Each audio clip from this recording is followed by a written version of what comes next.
Previously in 3.2, we learned our if statement, which gave us some control over our program. Now that we got a little bit of control, we're going to want more control. That's where 3.3 comes in, if-else statements. We're going to start off by looking at a notional machine. We have a block of code on the left. Go ahead and pause the video and read through the code to see if you can figure out what is going on. On line 1, we are importing the scanner class from the java.util package. On line 2, we are defining our class. On line 3, we have our public static void main, which is our main entryway into our program. On line 4 is really where our program begins. We are declaring and instantiating a scanner object named in that will go into stack memory. It will hold a reference to a scanner in heap memory. On line 5, we are declaring and initializing an integer variable named attempts, and we are assigning it the value of 0. That will go into our stack memory. Attempts will be assigned the value of 0. On line 7, we are printing out enter your password that appears in our console. On line 8, we are declaring a string named PW. We are assigning it to whatever line was typed in the console by the user. The user typed, I love cats. That string lives in the string pool, and in stack memory, our variable holds a reference to that location in the string pool. On line 10, we want to see if one string equals another string. We do not use the equal to relational operator when comparing strings. We have to use the dot equals method from the string class. Remember, you can find this method at the Java API by looking in the java.lang package and looking at the string class. We are asking if password equals dragon.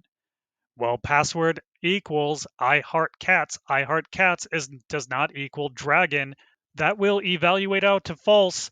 We will skip the algorithm attached to the if statement, and we will execute the algorithm attached to the else clause, in which we print invalid password in the console, and then we add 1 to the value of attempts. In memory, attempts changes from a 0 to a 1. Looking at the very same code, we still have our scanner and attempts in our stack memory. On line 7, we are asking the user to enter a password. On line 8, we are getting a string from the console. In this case, the user typed in dragon. That will go into our string pool, and in our stack memory, password will hold a reference to that string in the string pool. So PW is now dragon. On line 10, we're asking if PW dot equals dragon. We're asking if dragon equals dragon. That will evaluate to true. We will get to execute the code inside the algorithm attached to the if statement, in which now in the console, we will print logging in, and we will skip the block of code attached to the else clause because we executed the if side. And that will be the end of our program. Our next concept, learning that if-else statement. Still the same learning objective from the last video, represent branching logical processes by using conditional statements. Imagine for a second that you were reading a book and someone asks you if it's a good book and you answer yes. The one question that they do not need to ask right afterwards is that not a good book? Because they should already have the answer to that based off of your answer to their first question. So if your inquiry only has 2 possible outcomes, you only need to ask one question. So these are like yes, no questions, true, false questions. So if we ask somebody, hey, are you Spider-Man? And they give us the answer, whether it's yes or no, we don't need to immediately ask them, are you not Spider-Man? Because if they answered yes, we know that they are. And if they answer no, we know that they're not. So, based off of the answer to their first question, we don't need to ask the same question. Same thing, do you drink Pepsi? The one question I don't need to ask after that is, do you not drink Pepsi? Or if I'm asking, do you have a horn? If you answer that question, I don't need to ask the question, do you not have a horn?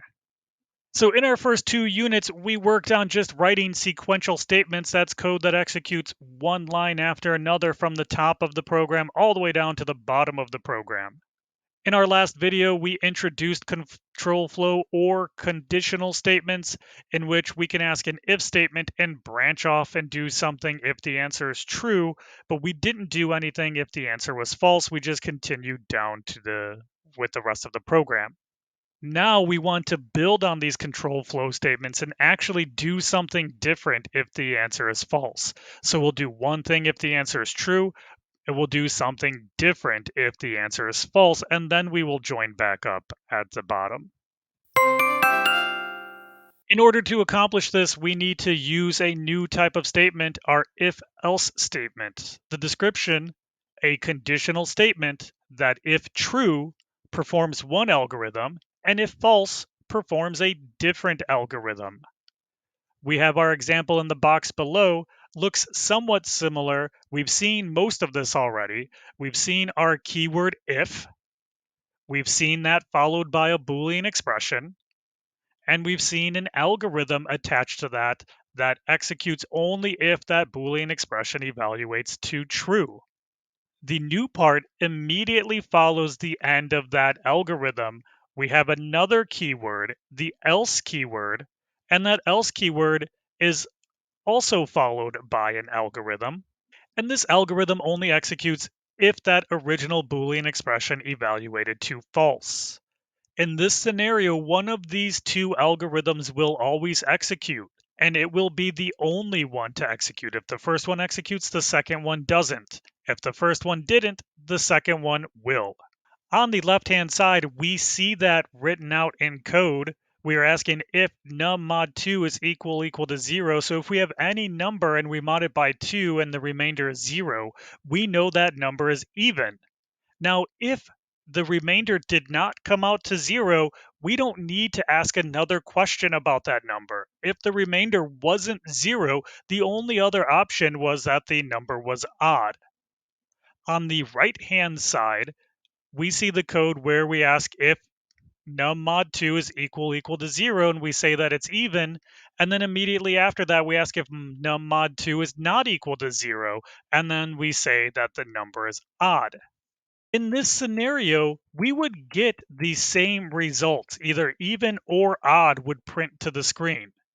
However, this one is a longer execution because we need to ask two questions. Whenever the computer needs to evaluate a Boolean expression, it takes a little bit longer. So the more questions we ask, the longer it's going to take for our code to execute. So we are going to say that this is the incorrect way to do it. Remember, if your inquiry only has two possible outcomes, you only ask the computer one question.